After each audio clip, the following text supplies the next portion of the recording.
కడప జిల్లా పోరుమమిల పట్టణంలోని అంబేద్కర్ సర్కిల్లో పేదవాడికి సొంతింటి కల నెరవేర్చడం కోసం సిపిఐ మండల సమితి ఆధ్వర్యంలో నిరసన ధర్నా నిర్వహించారు. ఈ సందర్భంగా వారు మాట్లాడుతూ పేదవాడి ఇళ్ల గురించి గొప్పగా చెప్పిన కూటమి ప్రభుత్వం చిత్తశుద్ధితో కాలయాపన చేయకుండా పరిష్కారం చేయాలని డిమాండ్ చేశారు.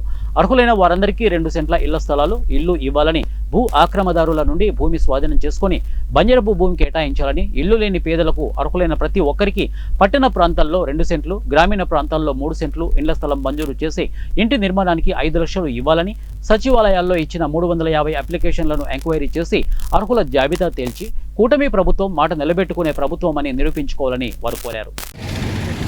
అందరికీ గ్రామీణ ప్రాంతాల్లో 3 సెంట్లు, పట్టణ ప్రాంతాల్లో 2 సెంట్లు, అదేవిధంగా గ్రామాల్లో నివసించేటువంటి వ్యవసాయ కూలీలకు 2 ఎకరాల ప్రభుత్వ భూమి మంజూరు చేయాలని, అదేవిధంగా కూటమి ప్రభుత్వం పక్కా భవనం ఏదైతే కట్టిస్తామని చెప్పినట్టుందో దానికి 5 లక్షల రూపాయలు కేటాయించాలని గత 3 రోజులుగా 8, 9, 10 భారత కమ్యూనిస్ట్ పార్టీ సిపిఐ రాష్ట్ర సమితి ర్యాలీ నిరాహార దీక్షలు పిలుపునివ్వడం జరిగింది.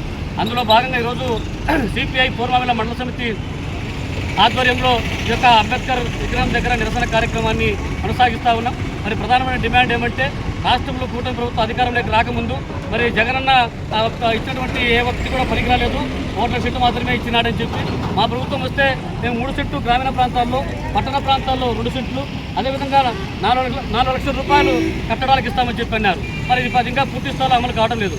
ఇప్పటికే మరి వందలాది మంది వేలాది అప్లికేషన్లు ఆయా సంబంధించిన సచివాలయాలు ఇవ్వడం జరిగింది. వాటిని పరిశీలించి పూర్తి స్థాయిలో అర్హుల జాబితా ఇప్పటికి కూడా ప్రకటించినటువంటి పరిస్థితి. కాబట్టి తక్షణమే దాంట్లోకి పోవాలని చెప్పి అడుగుతా ఉన్నాం.